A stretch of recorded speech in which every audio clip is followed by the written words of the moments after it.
Are we live? We are live. Live everywhere. Welcome, everybody. We're going to be going live every Monday, every Wednesday. So, wherever you're following us here, we're live on multiple different platforms. The whole purpose of these lives is to give value. Mondays, I want to give you guys a free resource. Here in 2 weeks from now, I'm going to be giving you the plan, the agenda. I probably shouldn't announce this yet till we're officially done, but 2 weeks from now, I'm really excited. I'm going to be giving away my real estate purchase agreements, my assignment agreements, all the contracts that I use to do real estate wholesaling for absolutely free. So make sure you guys are following me so that you can join us on those lives to get the access to those. Today, we are giving a free resource. I'm going to be giving away what I call my Driving for Dollars cheat sheet. So I want you guys to understand, to be successful as a real estate investor, you have to find houses at a discount. I don't care if you're going to buy a house to sell it, right? Immediately buy it, fix it up, sell it, buy it, sell it as is, buy it, wholesale it, meaning you sell the contract, the purchase contract to another investor, allow them to close on it, and you get a fee, right? An assignment fee. I don't care if you're going to buy it as a rental. I don't care if it's a single family home. I don't care if it's a giant multifamily, complex. You cannot be successful as a real estate investor if you don't start with discounted houses. How do you do that? How do you get properties at 50 cents on the dollar when there's so much competition and so many people want to be successful real estate investors? The way most people approach this is they go out and they try and hustle leads by buying generic lists or getting generic lists from different places. There's companies like PropStream. There's companies like listsource.com. These are online lists where you can go buy data. You can go buy information of homeowners. And there's different filtration processes where you can say absentee owner, people that possibly have code violations, people that possibly have vacant houses, people that have high equity, people that have owned the house for X amount of years. The houses are built in X period. So you can have all these data points and you can buy these generic lists. The problem is everyone has those lists. You can go to the city and the county websites or even the city and county buildings and ask for public records, like people that filed for probate, people that filed eviction on their property, people that have code violations on their property. Many of these lists are public records and they're free. The problem, or tax delinquent, the problem is all those lists, everyone's marketing to them. They're getting bombarded by people. And I have found that it is extremely expensive to generate a motivated seller lead marketing to those lists. You have way more competition. So even if you do generate a lead at an expensive price, you now have to be a wizard with negotiations to get them. If you're just starting out, you're not a wizard. It's going to take repetitions. It's going to take practice. The best marketing strategy out there for new wholesalers and to scale a wholesaling business or real estate investing business is doing Driving for Dollars. That's where you drive around and you find ugly houses. Okay. And the free resource that I have for you today is what I call my Driving for Dollars cheat sheet. This is the exact criteria of what we look for as we're out driving around. If you guys use the app Deal Machine, I suggest that of all the Driving for Dollars apps. Why is this so important to use an app? Traditionally, Driving for Dollars was done. This is the old school way where you just drive around, you find the ugly houses, use the criteria in the free resource I'm going to give you. If you guys want that resource, just comment free and I'll get it over to you. Just comment free if you want that free resource. But if you go out and find these ugly houses, right, you write down the addresses, you look up the address on the county recorder's website, figure out what the mailing address is to that property if it's different than the property address. You figure out the person's name that owns the property, and then you put it in an Excel spreadsheet and you reach out and see if they want to sell. Well, it takes forever. It takes forever to build a list because you got to go home, you got to put it in Excel. It takes forever, right? It's going to take you probably 10 hours to build 100 people. Right. What I want you to understand, if you use an app like Deal Machine, I can add 100 people to a Driving for Dollars list in 1 hour of driving. So imagine you have a Google Maps image, right? You're driving down the street, you're looking at Google Maps, you see an ugly house. All you have to do is touch that house on that app, and it'll upload all the information that you need, right? Everything you need, phone numbers, address, mailing address, owner's name. That's why we use the Deal Machine app. It also highlights the streets that you've been on, so you know where you've been, where you need to go, right? It's very important to have an app to speed this process up. It's well worth the investment. If you use the discount code PIN, that's also going to give you some pretty cool resources. That's going to give you $100 for free to be able to send postcards to that list or even buy phone numbers for that list. If you use the discount code PIN, you don't have to. You'll get a little free trial to try it out. Definitely try it out. Do it the free way, and then do it with Deal Machine, and then you'll never go back, I promise. Anyway, so get my free resource. I'm going to open it up to a little bit of Q&A. Do we have some people chiming in? If you guys could chime in where you're from and any questions you might have, but also comment free if you have any interest in getting that criteria. This is what I'm looking for. So peeling paint, I want you guys to understand the beginning of my journey. As your questions are coming in, I'm going to share this, why this criteria is so important. In the beginning of my journey, I added properties that were completely run down, obviously vacant, and those are great. And those super, super obvious one, I add an extra tag with the Deal Machine app that highlights the worst of the worst property so I can spend extra effort on those. But I quickly found that I added any physical signs of neglect, and I found a list of criteria that made sense to add. I would add more properties with the same amount of time of driving, and it would actually add way more profits, way more deals. Right? The cool thing is my average deal size for my driving for dollars here in Utah is over $40,000 per deal.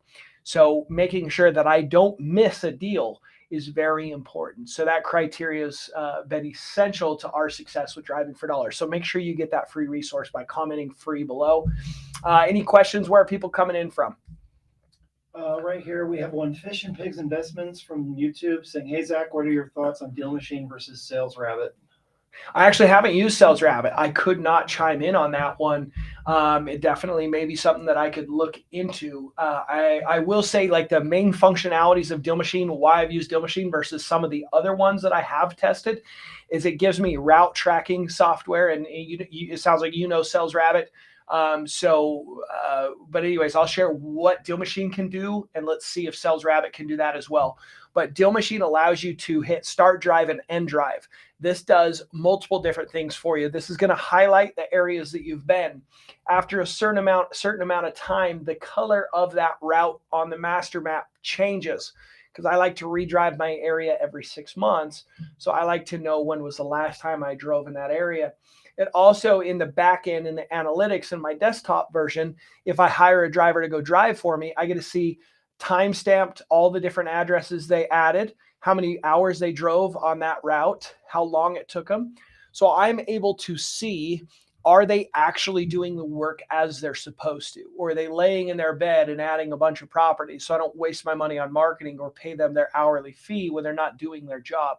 So being able to audit and manage my drivers properly with the start drive, add drive, plus the tap to add version, where literally all I have to do is touch the address and I'll upload an Excel spreadsheet.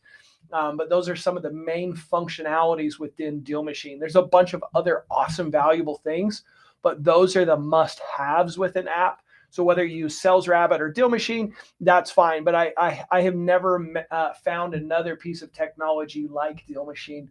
That, I had some that are kind of knockoff versions, but they usually are super glitchy, and it really shuts you down waiting for your PIN to catch up to where you actually are. And it's super glitchy when you add a property. It adds a random one. So I've just never found anything that actually functions like Deal Machine as well, besides the functionality points. So great question. Any other questions? Yeah, Rodriguez Gene 95 asks, why is it when you ping a house, it'll go into pending approval on Deal Machine? It's probably the version that you have it adding. There's a pin mode and there's a tap to add. So when you get into the platform on your phone, I can't remember what it looks like. There's like a map you can pick, whether it's satellite or maps version. And then there's one that says pin mode or tap to add. Pin mode, you have to hit multiple buttons to add it. And there's some functionalities to this, right? I don't think it's the preferred version. I wouldn't use pin mode. I would just literally do tap to add. They used to have, I don't even know if they have this anymore. They used to have crosshairs mode as well. I don't think they have it. That's where you'd get out of your car and take a picture of the house so you could send a picture on a postcard of a picture you actually took, kind of a stalker approach. But it's very inefficient to do that. So do the tap to add, and I think it gets rid of that option. If you hit tap to add and you add a property, it'll pop it up, but it'll pop up towards the bottom of the property info all right there. So you could send a letter immediately, or you can add a tag, and tag it as like one of the worst of the worst. You want to spend extra effort on. So the Excel spreadsheet, it'll one of the columns is tags, and you can have special tags. So if you want to have one of the columns pop up there is a tagged property, you can. So you can, on the tap to add, when you add it, it'll pop up towards the bottom. But I think you don't have to do anything with it. You can keep adding more properties and it'll just pop up the new one down at the bottom. It's just one of the functionality parts of it. Hopefully that answered your question. Cool. Facebook question. How do you deal with boarded properties? Yeah, so a boarded up vacant property, that's one that gets a special tag on Deal Machine for us. So if you guys listen to my podcast, Driving for Dollars Mastery, I've had multiple students that take these worst of the worst properties and deep dive them on vacant looking houses. One of the most effective ways to figure out what's going on and to make sure it makes sense to continue to work them is actually to talk to the neighbors. I talk to the neighbor that has the nicest yard. You knock on the door and say, hey, I'd like to buy and fix up this house. I fix up houses. This house looks completely vacant and I'd like to fix it up and get a nice family in there. And if they love their house, they love their neighborhood, and you can tell because they take care of their house, they're gonna be like, oh my gosh, that would be so awesome. And they're gonna tell you everything that they know about that property, who owns it, what the situation is, why it's been vacant, how long it's been vacant. And you're going to get a story of what's going on. If you listen to my podcast, Driving for Dollars Mastery, one of our recent episodes, who was it? Dominique Brown is who it was, down in Texas. He had a deal. It was a 6-figure wholesale deal. Been vacant. Person that was a beneficiary to the property was in jail, estranged from the family that was living there. He didn't even know they had passed away. He was able to figure this all out and make a really good wholesale fee. So if you guys want to go listen to that podcast, that would be great. But yeah, one of the best ways is to door knock, but make sure you tag that property as vacant in Deal Machine so you know for sure this is one you want to get a hold of. Whether you call, text, postcard, you want to get a yes or no from them. Or door knock. Cool. Noel Leon asks, do you teach seller finance, sub to wrap, etc.? Yeah. So what I want you guys to understand is you don't choose the strategy. The seller does. Our job as investors is to find someone that wants speed and convenience over price. So one of the things you can do is you can say, hey, Mr. Seller, do you want more money and payments over time? Or do you want to lower as is, be done, cashed out immediately? And they're going to tell you what they want. And if they want more money, but over time they're fine with that, then we will structure payments.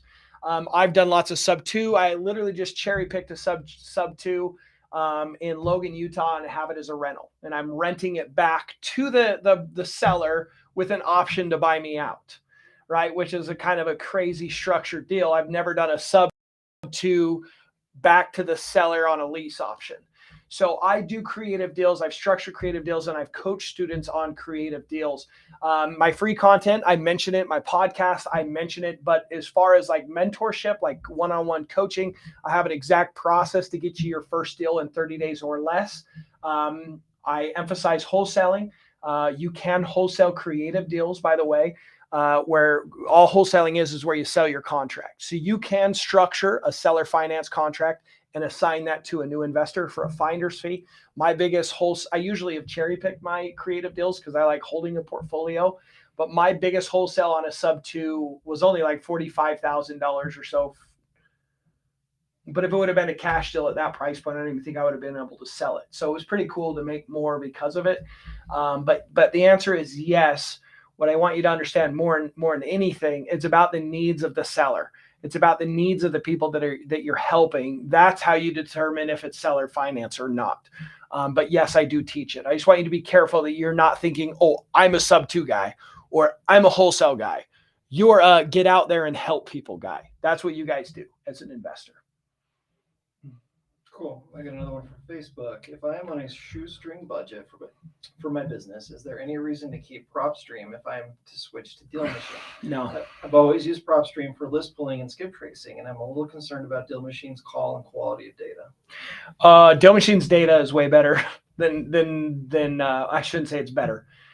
It's amazing, right? The contacts. So I've used batch skip tracing. I've used a lot of these other skip tracing services, kind skip tracing. I've tried a bunch of them, and your contacts versus your bad number hit rates on your top 3 numbers are very comparable to Deal Machine and these other platforms. I do not promote PropStream actually in any of my content whatsoever, just because I don't believe it's the most efficient way to get out there and make money, because everyone can buy those same lists. Like, how successful are you going to be if you're the 5th person that's called them that day and the 2nd postcard that day that's hit, right? You're competing with the same lists at the same time that every other investor's marketing to them. Driving for dollars, you're building your own list. If you get Deal Machine, like you basically have 2 approaches. If you're on a tight budget, right? And even if you're not on a tight budget, you should not take a shotgun approach to your marketing, right? A lot of guys get into this and go, okay, I want to do wholesaling. I'm not really sure what I should do. I'm going to do PPC. I'm going to do bandit signs. I'm going to buy lists from PropStream, lists from listsource.com, and I'm going to get Deal Machine and do some driving for dollars. And you do a little bit of everything horribly. You don't do anything right. I don't think that you should do a whole bunch of things. You should pick one marketing strategy and go 100%. Pick which one you think is the best and go with it.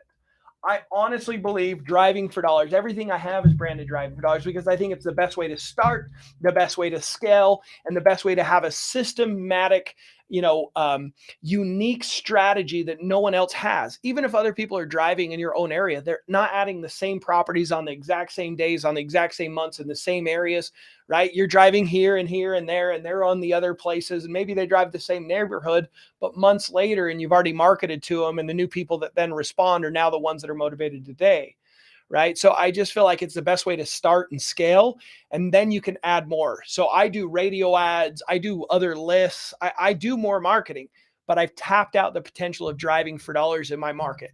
The way you tap out driving for dollars in your market is you drive all your investor friendly areas every 6 months. You reach out to them with 4 cold call attempts, 2 text attempts, and 3 postcards within a 6-month time frame, and redrive. And if they're still run down, you repeat that marketing strategy. That is a tapped out driving for dollars in your area. And I promise you'll probably have $1 million to $3 million a year wholesale business if that's all you did. So I don't think there's any other strategy that's better or that you should start with or even do until you've tapped out the potential of driving for dollars. Kind of answered this. When doing direct mail for driving for dollar leads, how often do you resend mail to the same list? Yep. So like I said, I redrive every 6 months. So I only market to them for 6 months before I redrive, right? Because I want fresh data. But I'll send 3 total postcards, 1 immediately, and then every other month. So on month 2, they get their 2nd. On month 4, they get their 3rd, and that's it. Do you resort to mailing if none of the calls get answered, or even door knock? Great question. And in my mentorship, I have what's called advanced marketing, where we do texting, cold calling, and postcards, all in tandem with the same list. We do texting and calling immediately, and then we switch over to postcards if we can't get a hold of them. There's some nuances too, like the worst of the worst, like the tagged properties. We have a different outreach strategy with cold calling than our generic cold calling. There's definitely some very unique things to get more contacts. The biggest thing is if you're cold calling, if you're not getting 6 contacts per hour, meaning 6 homeowners per hour, either whether they're yes or no's, you're not cold calling properly. So there's a good metric for you guys. Another question: if the seller has high equity to you offer a walkaway price and sub to? I'm not sure what that actually means. Say that again. If the seller has high equity to you, offer a walkaway price and sub to? So if someone has a payoff that's, hold on, I'm not really sure of your question. What I think you're saying is if you have a seller that owes a lot on their house, they don't have a lot of equity. what can you do? Well, you could take over the existing mortgage only if the mortgage payment amounts are below what it could rent for. Because I don't want to take over a property and have to get a second job to pay the mortgage, even with tenants paying for it. Because then if the water heater goes out, well, now I got to go even take more money out of my portfolio to take care of that property. So sometimes when people are way upside down, right, one of the only options are doing a short sale, right? Or a foreclosure, right? Foreclosure is never good for anyone. But hopefully that answers your question. And I had mentioned earlier, if you weren't on here, whether you do a cash offer or a creative finance structure, a lot of that's up to what the needs and wants of the seller are. What's more important is you negotiate with that person like it's a family member. So my rule of thumb when it comes to negotiations, if your script or your negotiation strategy changes because your family member is the seller, you're doing it completely wrong. Your job is to uncover their needs, their wants, their time frames, why. You disclose, you'll make more money dealing with the headaches. Evict the tenant, fix it up, list it for yourself as a flat fee listing on the MLS, or list it with an agent, and you're going to make the most money that way. Why don't you do that? Well, Zach, I don't want to because, okay, well, that's fine. Why don't you just keep it as a rental? It's a good rental. I don't want to be a landlord anymore. I don't want to deal with it. Okay, well, you understand that if I take over the headaches, I buy it as is, I evict the tenants, I fix it up, I need to make a profit. Are you okay with me making money, Aunt Susie? Aunt Susie says, yes, that's totally fine. I understand you got to make money. Okay, great. Well, you know, I know you want 140,000, Aunt Susie, but my price range in cash as is going to be much less than that. Maybe I could get you 140 if I made payments to you over the long term. Do you want cash and be done with it in a week or two, or do you want payments over time and more money? What do you prefer, Aunt Susie? That's the script. That's how you decipher if they want seller finance or if they want a cash offer, right? You go through their options, you go through their possibilities, and they may say, hey, Zach, actually, I want to squeeze out as much as possible. You called me, anything's for sale at the right price, but if you don't give me $1 million, I'm not interested. Well, I'm in the business of making money. You know, you sound like you got it all figured out. You're not in a hurry. That's great. Best of luck to you. Move on to the next lead, right? Rodriguez G95 is asking another question. On average a week, how many houses would you consider to add on Deal Machine? Yeah. So a lot of it comes down to what's your marketing spend, right? How much do you have to spend? So if you're going to send postcards are what, 50 cents ish, right? Well, if you can only spend $500 a month, well, break that down. You can send about 1,000 postcards minus the Deal Machine cost, right? Well, then you can only add, what is that? 1,000 postcards in a month. You can add 250 addresses a week is all, roughly. Right. So that's how many you should add. The worst thing you could do is to go add a whole bunch of properties to your Deal Machine app and not have any money to reach out to them. It's cheaper if you're buying phone numbers, but if you want to buy phone numbers, hire a VA and have a cold calling platform, it's actually more expensive than postcards. But if you're a hustle guy and you're willing to do the work and cold call and hit the phones at night after work, then I would suggest cold calling because it's going to be cheaper. You're going to be a lot cheaper for skip tracing. If you guys watch my 40-day challenge on YouTube, I made $93,000 in just 40 days with $1,000 of ad spend. I went across the country somewhere I'd never been. I did cold calling using Deal Machine. So if you guys want to watch it, it's free in my YouTube channel go to my playlists and you can watch it for free. I also created like a step-by-step course of the 40-day challenge where it's the videos of the 40-day challenge plus all the action steps that I had to complete within that time frame to get paid. That's $37 if you want the paid version of the 40-day challenge. So comment paid 40 day, and I'll get you access to the link to that as well. Besides the free resource, remember, I'm giving away that free resource, which is my driving for dollars criteria. It's completely free. I'm going to email it over to you. Just comment free if you want my criteria. I am going to jump off. We're going to be going live again on Wednesday. We're going to go live on Wednesday. We're going to go live on Monday every week because I want to add value to you guys. This is free help to you guys. Shoot me a DM on Instagram. Shoot me a DM on Facebook. Reach out to me if you'd like. I'd be happy to answer any questions you guys have. I'm here to support. I'm here to help. Yes, I mentor. Yes, I coach. But I really want to give back, and that's what this is all about. And if you want my help at on a one-on-one mentorship, we can talk about that as well. So go ahead and shoot me a DM. Everyone, thank you so much. I appreciate you joining me. We'll catch you on Wednesdays live.